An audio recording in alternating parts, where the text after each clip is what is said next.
Selamat sore Tribuners, kembali bersama saya Malvin. Sore hari ini kita akan membahas perang Rusia-Ukraina yang telah berlangsung selama 1 tahun. Namun hingga kini kontak senjata antara kedua negara belum juga mereda. Untuk membahas 1 tahun perang Rusia dan Ukraina, sore ini kita sudah tersambung dengan Prof. Hikmahanto Juwana. Beliau adalah Guru Besar Hukum Internasional Universitas Indonesia, sekaligus Rektor Universitas Jenderal Ahmad Yani. Selamat sore, Profesor. Selamat sore, Mas Marvin. Sehat ya? Sehat, Prof. Apa kabar? Semoga sehat ya, Prof ya.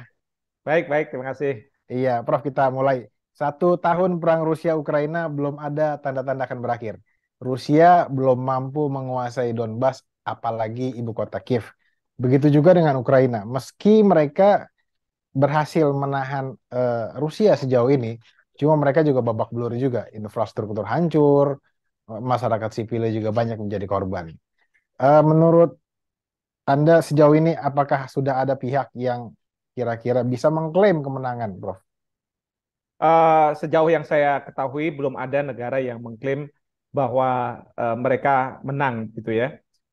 Kita tahu Rusia masih mengatakan bahwa mereka akan melancarkan serangan besar-besaran untuk bisa memenangkan perang ini. Tapi sampai hari ini kita masih belum mendengar serangan besar-besaran tersebut. Sementara Ukraina, posisi mereka adalah posisi bertahan. Jadi mereka tidak bisa melakukan tindakan ofensif yang bisa membuat Rusia katakanlah tidak terus-menerus membombardir mereka. Jadi eh, dalam situasi seperti ini saya tidak melihat bahwa salah satu dari negara ini menyatakan diri bahwa mereka sudah menang. Apalagi Ukraina masih terus disuplai anggaran maupun senjata oleh Amerika Serikat dan sekutunya. Seperti itu. Kira-kira menurut analisa Anda, seperti apa ujung perang ini? Kapan perang ini akan berakhir, Prof? Seperti apa akan Ya, berakhir ya?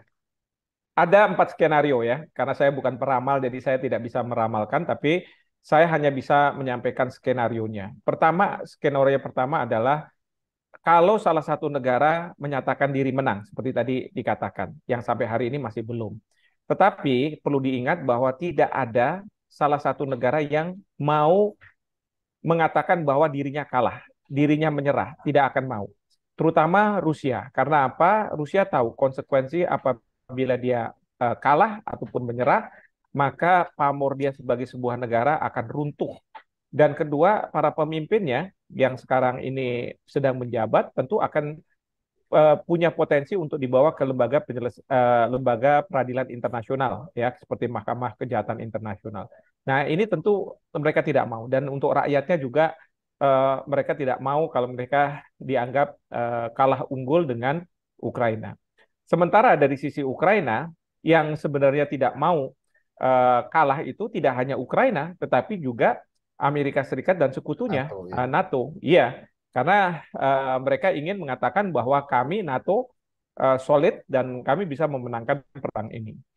Nah, itu skenario yang pertama. Skenario yang kedua adalah apabila ada perubahan kepemimpinan, apakah itu di Rusia maupun di Ukraina, dan perubahan kepemimpinan ini bisa juga secara konstitusional, tapi bisa juga secara inkonstitusional. Kalau inkonstitusional ini biasanya ada operasi-operasi intelijen yang mencoba untuk memanfaatkan rakyat dari negara masing-masing yang menurunkan presiden, ya apakah Putin ataupun Zelensky. Dan terhadap Putin ini sudah beberapa kali ada yang mencoba untuk melakukan ini. Nah, yang ketiga adalah zero sum game. Zero sum game itu adalah salah satu negara akan mengatakan, udah kita pokoknya semua harus luluh lantak, tidak ada yang menang. Nah, ini kalau misalnya sampai senjata nuklir berbicara. Nah, ini yang tentu dunia tidak harapkan karena tidak hanya dua negara yang bertikai ini yang musnah ataupun Eropa, tetapi bisa juga berdampak pada dunia. Ingat bom nuklir yang dijatuhkan di Hiroshima dan Nagasaki, walaupun di satu titik tapi bisa menyebar ke berbagai tempat gitu ya. Jadi ini luar biasa dampaknya dan kita tahu senjata nuklir yang sekarang dibangun ini juga bisa memusnahkan satu negara. Nah, ini yang kita tidak harapkan. Nah, barulah yang terakhir adalah adanya upaya dari negara ketiga untuk mencoba membuat perdamaian dan menyelamatkan muka. Yang penting adalah menyelamatkan muka antara dua yang bertikai ini. Ya, di sini yang saya selalu katakan bahwa Indonesia sebenarnya bisa berperan. Ya, bukan untuk mendamaikan dalam konteks jangan kamu perang atau misalnya apa ya menyalahkan atau membenarkan salah satu, bukan, tapi dalam rangka menyelamatkan muka. Mungkin dua pemimpin ini mereka bilang kita sudah capek, tapi kita perlu diselamatkan oleh pihak ketiga. Nah, inilah yang kemudian peran Indonesia bisa bermanfaat dalam konteks seperti ini. Jadi kalau misalnya saya ini agak ngomel ya ketika kemarin kan ada resolusi Majelis Umum yang minta supaya tentara Rusia ditarik mundur oleh Rusia. Itu kita vote-nya adalah kita setuju. Ya, kalau menurut saya nggak usah, nggak perlu. Ya, bukan berarti kalau kita tidak setuju dengan resolusi ini, kita setuju dengan Rusia. Enggak, kita juga nggak setuju sama Rusia. Kita harusnya abstain. Kalau abstain itu posisinya adalah kita tidak menyetujui manapun pihak. Itu bukan berarti kita tidak punya posisi. Posisi kita jelas, bebas aktif, dan kita mengupayakan adanya perdamaian. Nah, itulah yang kita harusnya lakukan. Seperti itu, Mas Malvin. Prof, mungkinkah skenario keempat ini bisa terwujud kalau seandainya Amerika tidak menginginkan perdamaian misalnya? Karena kan Ukraina biar bagaimanapun juga sangat bergantung sekali dengan Amerika ini, Betul. Amerika dan sekutunya. Artinya kalau mau ingin ada perdamaian kan, kalau menurut pandangan saya ya, mungkin nanti Prof bisa menjelaskan, itu juga harus bergantung dengan restu dari Washington, Prof. Betul. Iya, jadi pergantian pemimpin yang skenario kedua tadi ya, itu tidak hanya Rusia ataupun Ukraina, tapi bisa juga Amerika Serikat loh. Karena apa? Kita tahulah di bawah Presiden Trump misalnya, Trump itu lebih dekat dengan Rusia ketimbang negara-negara Eropa, Prancis dan lain sebagainya.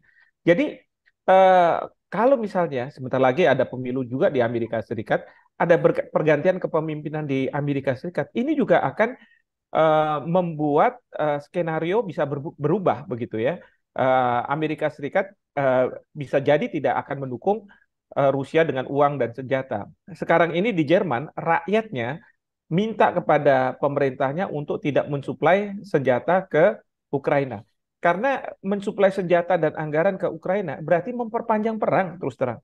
Ya memang sih ujungnya adalah apa salah satu pihak ada yang menang, ada yang kalah. Tapi kan ada skenario yang keempat yang pihak ketiga menyampaikan proposal untuk perdamaian. Dan kalau Indonesia mengambil inisiatif seperti ini, Indonesia harus bicara juga sama Amerika Serikat. Kita juga harus bicara dengan Cina.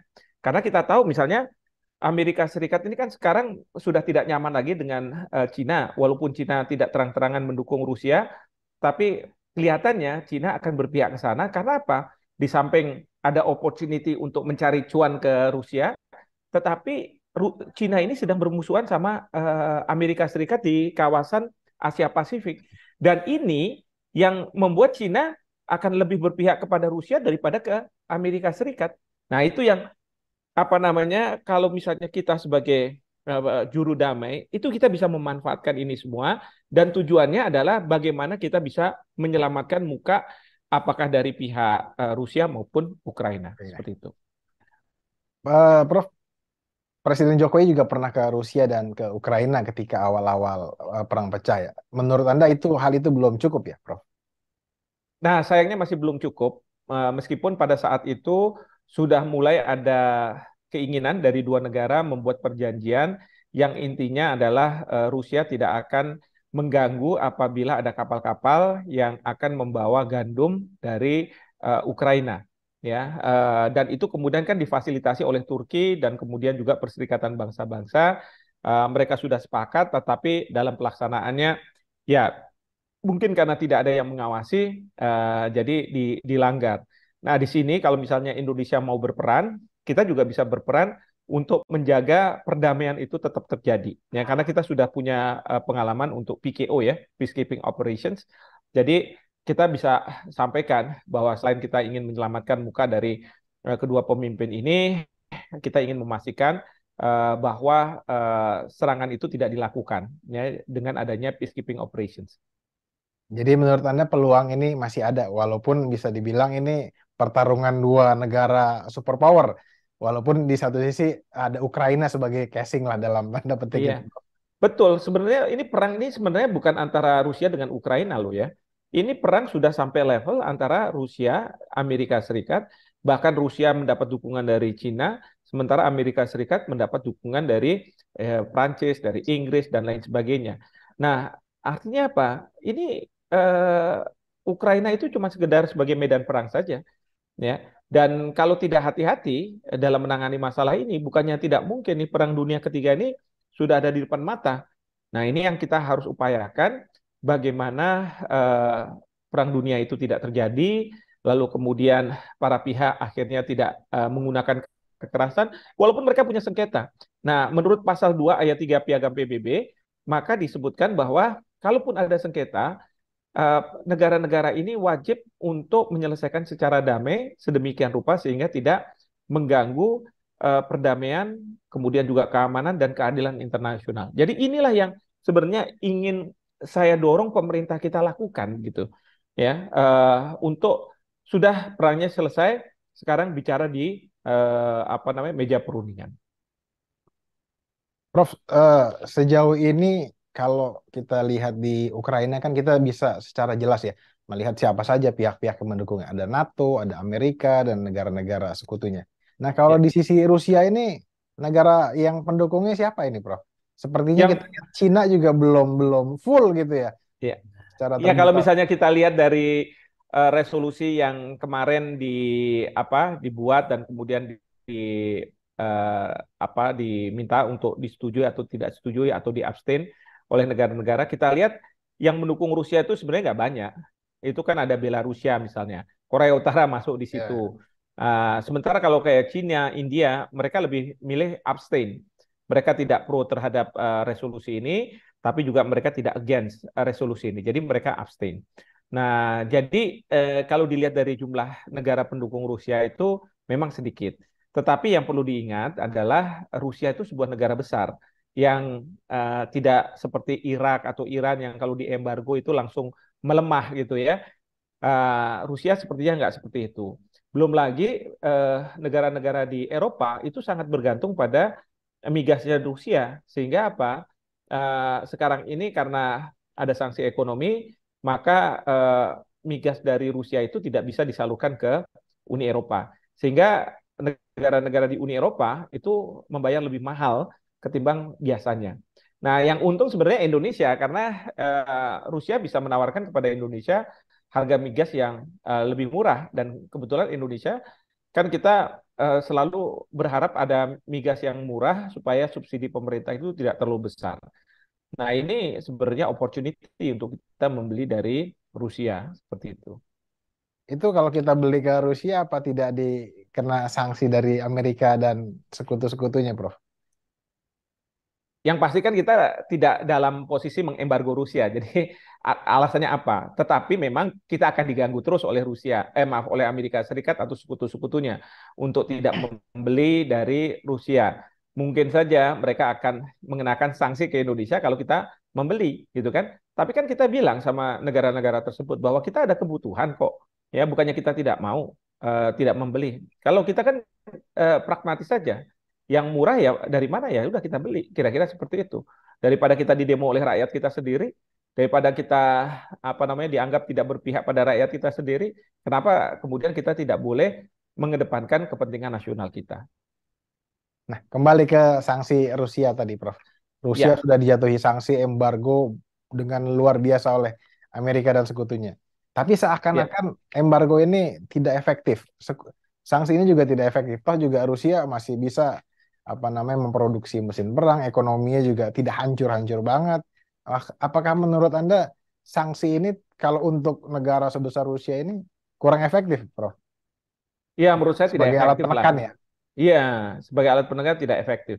Rusia tidak bisa disamakan dengan Libya. Rusia tidak bisa disamakan dengan Iran. Rusia itu, kalau saya tidak salah, itu perekonomiannya 10 besar di dunia. Yang kedua, banyak negara-negara yang tergantung juga pada Rusia. Dan kemudian yang ketiga, Rusia itu punya senjata nuklir, punya peralatan-peralatan militer yang katakanlah eh, levelnya itu level negara-negara besar. Dan kemudian yang terakhir di PBB, terutama di Dewan Keamanan PBB, dia punya hak veto. Jadi dia bisa aja sebenarnya memveto. Kalau sekarang embargo ekonomi ini kan bukan yang dimandatkan oleh PBB, tetapi yang diinisiasi oleh Amerika bagi negara-negara yang mau saja. Ya, tentu Amerika menggunakan berbagai cara supaya negara mau gitu ya, termasuk Indonesia. Awalnya kan disuruh juga oleh Amerika Serikat untuk mau melakukan embargo terhadap Rusia, tapi kan kita tidak mau gitu ya. Nah, tapi supaya mau bisa aja Amerika Serikat melihat apa yang Indonesia tergantung pada mereka, lalu dia mainkan seperti itu. Nah, ini yang apa namanya menurut saya perhitungan yang salah dari Amerika Serikat ketika menghadapi Rusia dan kemudian mengenakan embargo ekonomi ya. Seharusnya Amerika Serikat sejak awal minta agar Ukraina itu tidak bergabung dengan NATO.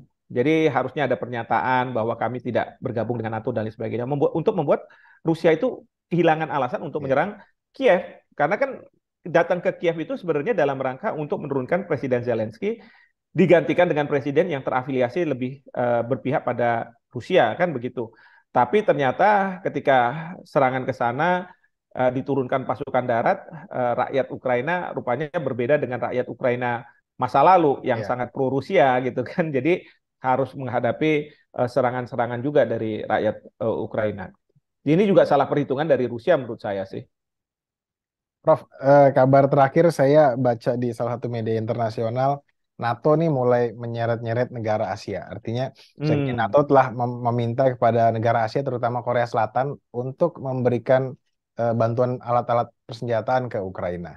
Nah, di sisi lain, NATO dan Amerika mengecam negara yang membantu Rusia, seperti Iran contohnya, atau mengancam juga Cina kan, seperti kita ketahui agar tidak membantu Rusia. Kalau dalam pandangan Anda, apakah ini semacam standar gandanya NATO, Prof? Iya, ini standar gandanya NATO dan di mana-mana ternyata NATO itu nggak sama, bisa boleh dibilang sama seperti rezim-rezim yang otoriter. Coba sekarang ya informasi ke masyarakatnya itu nggak boleh misalnya dari Rusia. Freedom of speech-nya di mana? Demikian juga dengan kita di Indonesia, seolah-olah kita harus menutup informasi-informasi yang versinya Rusia, harus versi yang dari Amerika, dari NATO dan lain sebagainya. Ini kan nggak benar nih sebenarnya. Dan kedua, kalau menurut saya, kalau misalnya mau mengajak Korea Selatan untuk ikut, ini kan juga membahayakan kawasan, ya. Karena bukannya tidak mungkin Korea Utara, karena mereka berpihak pada Rusia, dia justru mau menyerang Korea Selatan dan dia punya alasan untuk menyerang. Ini apa sudah dipikirkan nih sama NATO mengenai masalah ini? Jangan-jangan nggak dipikirkan, ya kan? Belum lagi pertanyaannya adalah apakah rakyat Korea Selatan mau dilibatkan dalam perang? Kan ini jauh, ngapain mereka harus terlibat? Dan mereka juga harus memikirkan masalah perekonomian mereka. Nah ini eh, menurut saya jadi pertanyaan-pertanyaan yang ujungnya adalah membawa Korea Selatan ataupun negara-negara di kawasan Asia untuk bergabung itu merupakan tindakan yang tidak tepat dan seharusnya tidak dilakukan. Ya, terutama sekali kalau misalnya sampai Jepang, karena Jepang itu kan dia punya konstitusi yang melarang mereka ikut dalam perang gitu ya. Nah, ini pasti pemerintahnya akan dilawan nih sama rakyatnya apabila pemerintahnya dipaksa oleh Amerika Serikat untuk punya andil di dalam perang di Ukraina ini. Prof, serangan Rusia ke Ukraina ini kan bisa menjadi pelajaran berharga bagi negara-negara ASEAN. Seperti kita Hmm. ketahui kan di kawasan kita sendiri punya ada hotspot ya di Laut Cina Selatan yang suatu saat juga bisa meletus seperti di Ukraina. Menurut pandangan Anda, analisis Anda, apakah di masa depan Cina juga mungkin akan melakukan hal yang serupa dengan Rusia, menggunakan kekuatan militer di Laut Cina Selatan untuk dalam tanda petik menjustifikasi legalitas atau teritorial mereka di sana? Ya, yang pasti sebelum Laut Cina Selatan, kita tahu ini kan Taiwan nih isunya nih. Kalau Iya, dengan Cina dan Amerika Serikat, karena menurut Cina, Taiwan itu merupakan bagian dari Cina, ya. Nah, sementara Amerika Serikat justru mendukung kalau misalnya Taiwan berpisah dari Cina. Berpisah dalam artian supaya negara ini katanya tidak didominasi oleh komunisme, mereka bisa hidup lebih demokratis dan lain sebagainya. Tapi coba bayangkan ketika di Ukraina mereka eh, menghantam Rusia karena Rusia mau tanda kutip ya dianggap sebagai menginvasi. Tapi ketika di Taiwan gitu kan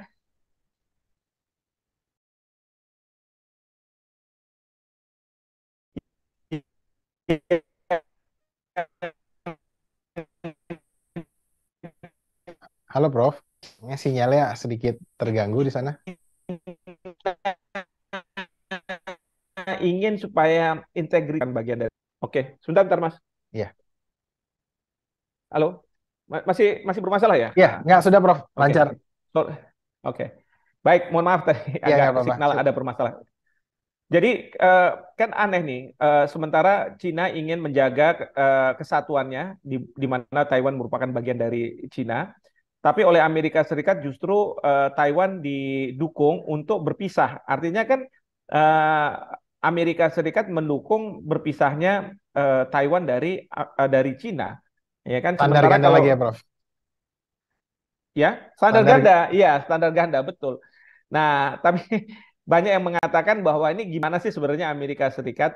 Apakah memang dibuat negara-negara itu lemah supaya Amerika Serikat mendominasi dunia, kan begitu? Itu juga jadi pertanyaan. Atau Amerika Serikat ingin apa ya, menjadi hakim, ya, dia yang bisa menentukan siapa yang bersalah atau siapa yang tidak bersalah. Misalnya dalam kaitan dengan Rusia, Rusia itu salah. Tapi kalau kaitan dengan Taiwan, Taiwan itu yang benar sehingga mereka dukung gitu kan. Nah, ini yang menjadi pertanyaan dan tahun 2019 Presiden Macron mengatakan bahwa sebenarnya ya hegemoni Amerika Serikat, hegemoni Prancis, hegemoni Inggris itu sudah tidak lagi diinginkan oleh dunia. Ya, harusnya mereka sadar. Ya, biarkan dunia memilih apa yang terbaik untuk mereka ketimbang ditentukan oleh Amerika Serikat atau negara-negara besar lainnya. Seperti itu, Mas. terakhir Prof, mungkin ada kesimpulan singkat atau pesan kepada pemerintah Indonesia bagaimana menyikapi perang Ukraina atau pelajaran yang bisa diambil bagi pemerintah Indonesia dari perang tersebut. Ya, yang pasti saya berharap bahwa pemerintah kita itu tetap menjaga netralitas. Menjaga netralitas itu bukan berarti kita tidak berposisi. Menjaga netralitas itu pentingnya adalah untuk kita bisa menjadi mediator, kita bisa menjadi peace broker. Ya, yang penting seperti Bapak Presiden sampaikan adalah pada waktu 1 hari setelah serangan dilakukan oleh Rusia, beliau mengatakan stop perang karena perang itu membahayakan umat manusia dan dunia.